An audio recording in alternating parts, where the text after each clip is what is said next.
So yeah, first thing, okay, let's look at the good points of this thing right now.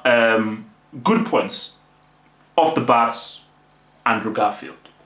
For me, I felt that when I saw the Social Network, I didn't really get why Jesse Eisenberg got the praise and why he actually got an Oscar nomination. But I said no, he's just acting like himself.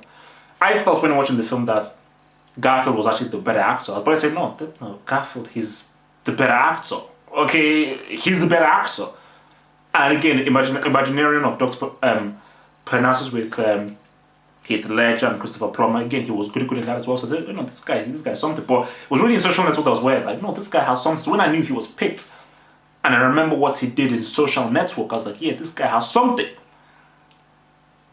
And in this whole thing, you see, Garfield, he was fighting a very confused director. Because Garfield, he laid it right. I mean, the acting was good. His chemistry with Emma Stone was good. They had very good chemistry. I mean, Maguire and Kirsten Dunst were precious. Cheese, just cheese. That's what I can say. Just cheese, Swiss cheese, goat cheese, all cheese, just cheese. But with this thing, it felt real. It felt forced in a few bits. It felt like, okay, whoa. I mean, this guy's there. I mean, as someone said on a forum, I think it was IMDb or something like that, so I was like, okay, this guy seemed a bit too lovey-dovey. It just seemed a bit too, okay, wow, we're in love. Yo, man, I was like, whoa. I mean, develop, structure it. There has to be a huge build-up into them trying to connect, getting to know each other, testing each other out, seeing each other's personalities. It just seemed to, hey, let's just go together, blah blah. But despite that, very good chemistry. They had very good chemistry. Nice improv. It felt organic. It felt real. It felt nice and loose. And just better than the Kirsten Dunst and Tobey Maguire fiasco. But it's like with Garfield, man. Again, obviously, I'm sort of like, flipping through the good points and the bad points. Mark Webb needs to realize that that I paid to watch Spider-Man, and I didn't pay to watch Peter Parker. Okay, I paid to watch Batman. I don't pay to watch Bruce Wayne. Okay, we paid to see Iron Man. We don't pay to see Tony Stark. Yes, we do have to see some of them because they are linked to things. But at the end of the day, it's called Spider-Man. It's not called Peter Parker. Okay, it's not called Bruce Wayne. It's called It's called Batman. It's called Spider-Man. So it just seemed that there's a lot of Peter Parker in this thing, and I think somebody, because I wasn't kind of said that before he becomes Spider-Man and puts on the damn suit, it's like an hour. I'm like, what? So but still, Garfield was good. He was good as Peter Parker, man. I mean, again, especially with his scenes with the great Martin Sheen, and obviously the legend that is Sally Field, was good. They're very good.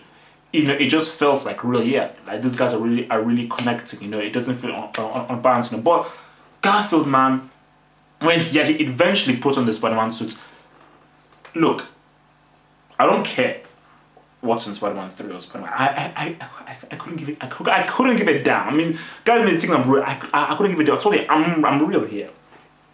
The best thing that has ever been put on film, not counting the great animated series on film, motion picture cinema, is that section with Spider-Man and the car thief, and where he's basically, putting his, basically, walking around and basically mocking him, For me, that's just the best bit that has ever been in any Spider-Man film. I mean, for me, for Spider-Man fans watching that, true Spider-Man fans watching that would be like, whoa, I mean, there was a big smile on my face. Just how Garfield delivered the lines, how he was.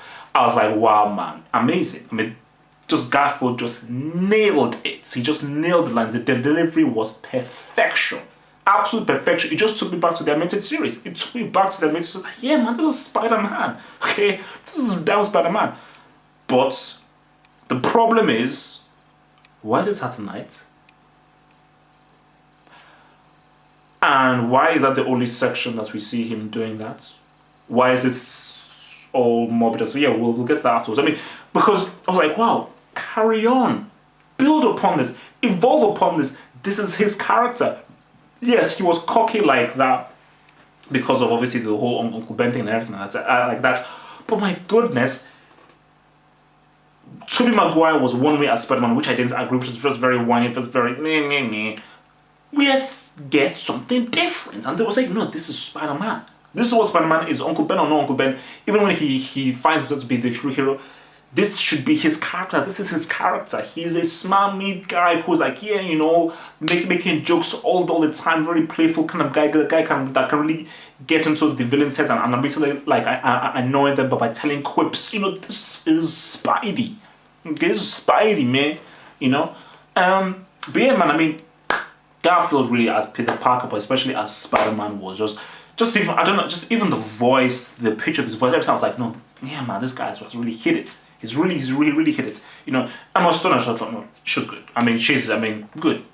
You know, she good. And I mean, there's not really much to say. She was good. You know, Mark Webb was, you see, he did some good things.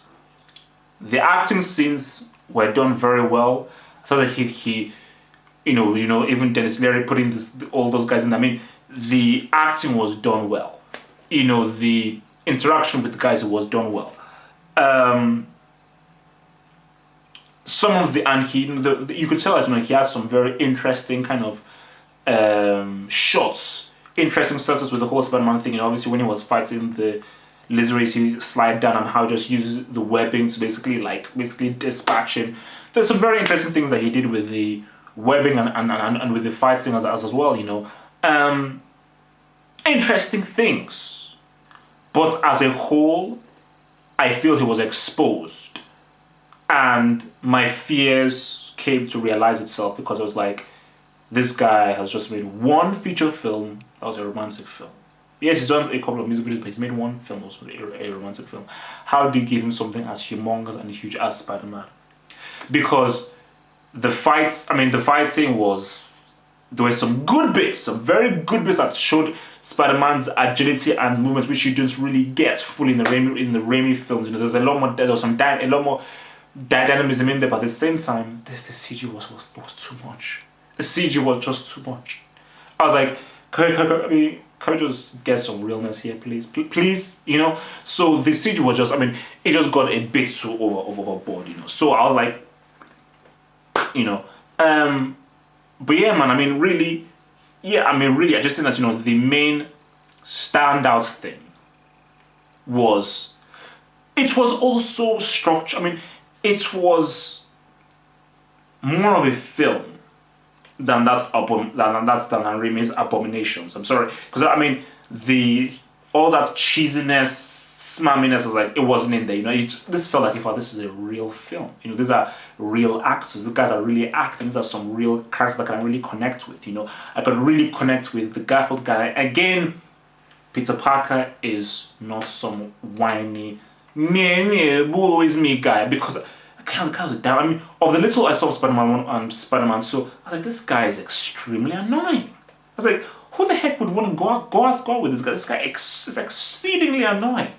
Because the Peter Parker I know, the Peter Parker that I read in the comics, and the Peter Parker that I saw in the animated series, is not a whiny guy. Yeah, he's not a cool guy, but obviously he's a smart guy who, he's just like a regular dude. Basically, he's one of those guys who, in school, you're like, yeah, man, this guy is just, yeah, he's a pretty interesting guy. Obviously, he's obviously into his science and all that kind of stuff, and, you know, very into the whole gadgety stuff. But he's just one of the guys who is interesting. He'd be interesting to talk to because he's not part of the cool group, but he's also not part of the, you know, oh my whiny guy who gets bullied. You know, he's a guy who, yeah, he may get bullied, but he's an interesting kind of guy. So that's the thing.